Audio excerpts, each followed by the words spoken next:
Hello दोस्तों, कैसे हैं आप सब। हमारी कहानियां देखने के लिए हमारे चैनल को सब्सक्राइब कीजिए और हाँ, बेल आइकॉन पर क्लिक करना मत भूलिएगा।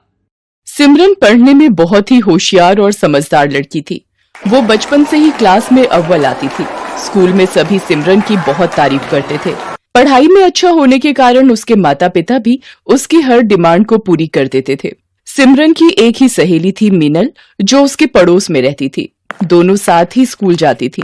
एक दिन स्कूल जाते वक्त, अरे सिमरन, आज तूने फिर लेट कर दी। तू क्लास में अव्वल आती है इसलिए तुझे टीचर कुछ नहीं बोलती। आज तो वो पक्का मुझे पनिशमेंट देंगी। अरे बाबा, कुछ नहीं होगा। हम दोनों क्लासरूम की खिड़की से जाकर सीट पर बैठ जाएंगे। ये देख, मेरा नया फोन। वाह, तुम्हारा पर्सनल फोन। यहाँ तो मुझे हर साल अपनी दीदी की पुरानी स्कूल ड्रेस पहनकर स्कूल जाना पड़ता है।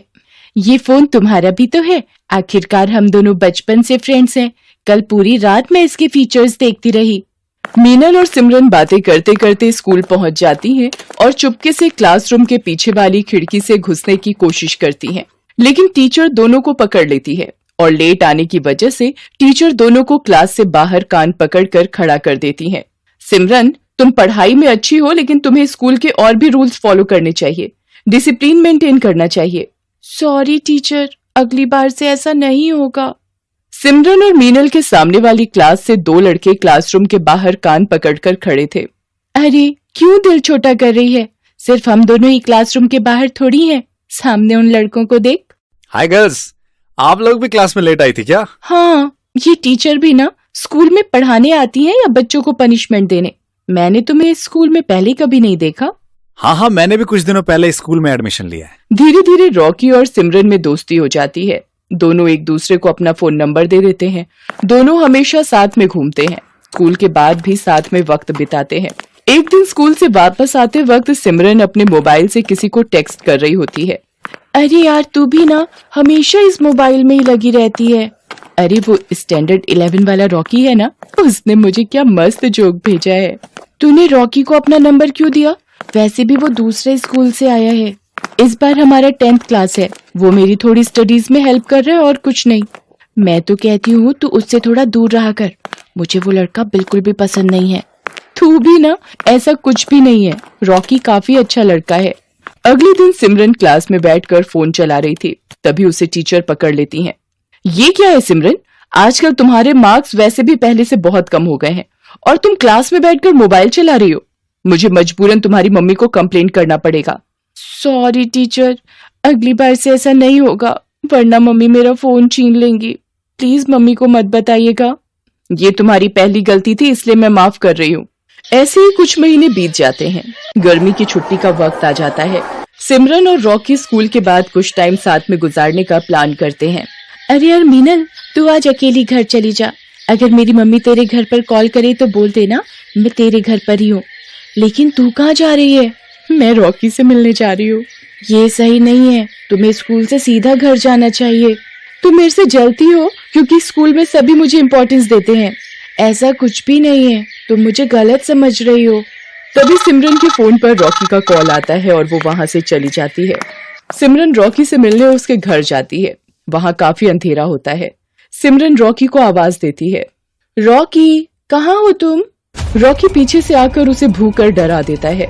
ओह रॉकी, तुम भी ना, तुमने तो मुझे डरा ही दिया था। क्या तुम भी बच्चों की तरह डर गई? रॉकी और सिमरन साथ में पिज्जा खाते हैं और खूब सारी बातें करते हैं और एक पिक्चर देखते हैं। कल से गर्मी की छुट्टी हो जाएगी।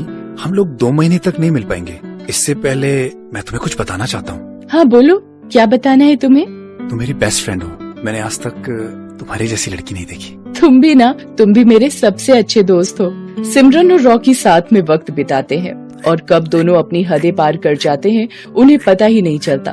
अगले दिन से स्कूल की गर्मी की छुट्टियां शुरू हो जाती हैं। रॉकी और सिमरन एक दूसरे से मिल नहीं पाते। कुछ दिनों बाद सिमरन को उल्टियां होने लगती हैं और सिर चकराने लगता है। सिमरन को ये सब थोड़ा अजीब लगता है। तब वो मीनल को सारी बात बताती है। क्या किया सिमरन तूने? मुझे माफ कर दे। मैंने तेरे मना करने के बाद भी रॉकी के साथ वक्त बिताया। तू चिंता मत कर, कल से स्कूल खुल रहा है। तू पहले रॉकी से जाकर बात कर। अगले दिन सिमरन जाकर रॉकी से बात करती है, उसे सारी बात बताती है। तुम्हें याद है उस दिन हम तुम्हारे घर पर मिले थे, हमारे बीच? वो तो मेरा सबसे खूबसूरत दिन था। हमारे साथ में बिताए गए वो पल मैं कैसे भूल सकता हूँ। मैं प्रेग्नेंट हूँ। मुझे कुछ समझ में नहीं आ रहा मुझे क्या करना चाहिए। अगर किसी को पता चल गया तो सब हमारा मजाक उड़ाएंगे। ये क्या बोल रही हो? ऐसा कैसे हो सकता है? ये मेरी प्रॉब्लम नहीं है। ये क्या बोल रहे हो तुम रॉकी? ये सब हमने साथ में किया था। ठीक है, रुक जाओ, मैं कुछ करता हूँ, लेकिन इसके बाद तुम मुझे अपनी शक्ल मत दिखाना। रॉकी वहाँ से चला जाता है। सिमरन रोते हुए मीनल के पास जाती है। क्या हुआ? तुम रो क्यों रही हो? रॉकी मेरी शक्ल भी नहीं देखना चाहता है। वो मुझसे नफरत करने लगा है। मुझे पता था वो लड़का कुछ ऐसा ही करेगा। मुझे उस पर बिल्कुल भी भरोसा नहीं था। मुझे लगता है हमें किसी बड़े की मदद लेनी चाहिए। नहीं, ये बात किसी को नहीं बताना, वरना सब मुझ पर हंसेंगे। अगले दिन रॉकी सिमरन को एक गोली लाकर देता है। ये लो, ये गोली खा लेना, इसके बाद इस परेशानी से हमें छुटकारा मिल जाएगा। लेकिन रॉकी, इससे कुछ प्रॉब्लम तो नहीं होगी ना? चुपचाप से एक गोली खा लो और मेरा पीछा छोड़ दो। इसके बाद से न तो मुझे कॉल करना, न ही कोई मैसेज। सिमरन वो गोली खाकर जाकर अपनी क्लास में बैठ जाती है। तभी वो चक्कर खाकर गिर जाती है। तुझे क्या हो गया सिमरन? आंखें खोलो। इसके मुंह पर पानी छिड़कने के बाद भी इसे होश नहीं आ रहा है। लगता है कोई सीरियस इशू है। टीचर, मैं आपको कुछ बताना चाहती हूँ, प्लीज आप किसी को मत बताइएगा। मैं तुम्हारी टीचर हूँ, तुम लोगों को सही राह दिखाना मेरा काम है। तुम बिल्कुल चिंता मत करो, बिना झिझक के मुझे सारी बातें बताओ। मीनल डर कर टीचर को सारी सच्चाई बता देती है। टीचर सिमरन को हॉस्पिटल लेकर जाती है और वहाँ उसका अच्छे से चेकअप करवाती है। कुछ देर बाद सिमरन को होश आ जाता है। टीचर, मैं आपको कुछ बताना चाहती हूँ। मेरी तबीयत खराब होने के पीछे कुछ और वजह है। मुझे मीनल ने सब बता दिया है। इस उम्र में बच्चे नादानी करते हैं, लेकिन तुमने जो किया है वो छोटी बात नहीं है। इससे तुम्हारी पूरी जिंदगी बर्बाद हो सकती थी। मुझे अपने किए पर बहुत अफसोस है। मैं कभी भी ऐसा नहीं करूंगी। आप प्लीज किसी को कुछ नहीं बोलिएगा। ऐसे बिना जाने कोई मेडिसिन लेना खतरनाक साबित हो सकता है।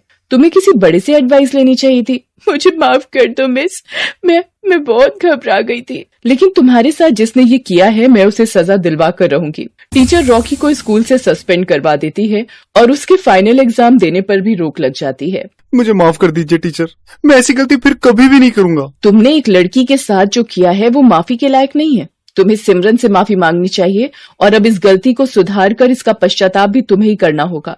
मुझे माफ कर दो सिमरन, मुझसे बहुत बड़ी भूल हो गई है। मैं घबरा गया था। मैं तुम्हें प्रॉब्लम में छोड़ के चला गया। टीचर सिमरन को लेकर उसके माता पिता के पास जाती है। देखिए सर, मैं आपसे जो बात करने जा रही हूँ वो आपको बहुत धैर्य रखकर सुननी होगी। अक्सर बच्चे कुछ गलतियां कर बैठते हैं जिसकी वजह से उन्हें पछताना पड़ सकता है। आप क्या कहना चाह रही हैं टीचर? हमारी बेटी से कुछ गलती हुई है? वो दरअसल बात यह है कि वो आपकी बेटी सिमरन प्रेग्नेंट है। ये सब करने स्कूल जाती हो तुम? मैं तुम्हारी खाल उतार दूंगा, बेशर्म लड़की। रुक जाइए सर, अब ऐसे समय में आपको इन बच्चों का साथ देना होगा, वरना ये जिंदगी भर खुद को माफ नहीं कर पाएगी और ये नादानी में कोई गलत कदम न उठा ले। टीचर बड़ी समझदारी से सारी बात सिमरन के मम्मी पापा को समझाती है। अब हमें क्या करना चाहिए? इसकी तो जिंदगी बर्बाद हो जाएगी। अभी सिमर बहुत छोटी है, इसके सामने पूरी जिंदगी पड़ी है। हमें इस बच्चे का मिसकैरेज करवा देना चाहिए। मैंने डॉक्टर से बात की है, इसमें कोई भी दिक्कत नहीं होगी। फिर सिमरन की फैमिली और टीचर मिलकर उस बच्चे का मिसकैरेज करवा देते हैं। थोड़ी दिनों बाद सिमरन बिल्कुल ठीक हो जाती है। सिमरन के मम्मी पापा भी उसकी गलती के लिए उसे माफ कर देते हैं। अब सिमरन और मीनल की फिर से गहरी दोस्ती हो जाती है। सिमरन मीनल से अपने बुरे बर्ताव के लिए माफी मांगती है। मीनल, मैंने तुझे भला बुरा कहा, लेकिन तुमने आज साबित कर दिया कि तुम ही मेरी सच्ची दोस्त हो। ये तो मेरा फर्ज था। दोस्त अगर दोस्त के काम ना आए तो मैडम दोस्ती कैसी? अब थोड़ा हंस भी दे। आज से हम दोनों मन लगाकर पढ़ाई करेंगे और कभी भी किसी को शिकायत का मौका नहीं देंगे। इसलिए दोस्तों, जिंदगी हमें अपनी हर गलती को सुधारने का एक मौका जरूर देती है। इसलिए कोई गलत कदम ना उठाएं और अपने माता पिता से हर प्रॉब्लम शेयर करें, जिससे मुश्किल घड़ी में वो आपका साथ दे सके। हेलो दोस्तों, कैसे हैं आप सब? हमारी कहानियां देखने के लिए हमारे चैनल को सब्सक्राइब कीजिए और हाँ, बेल आइकॉन पर क्लिक करना मत भूलिएगा।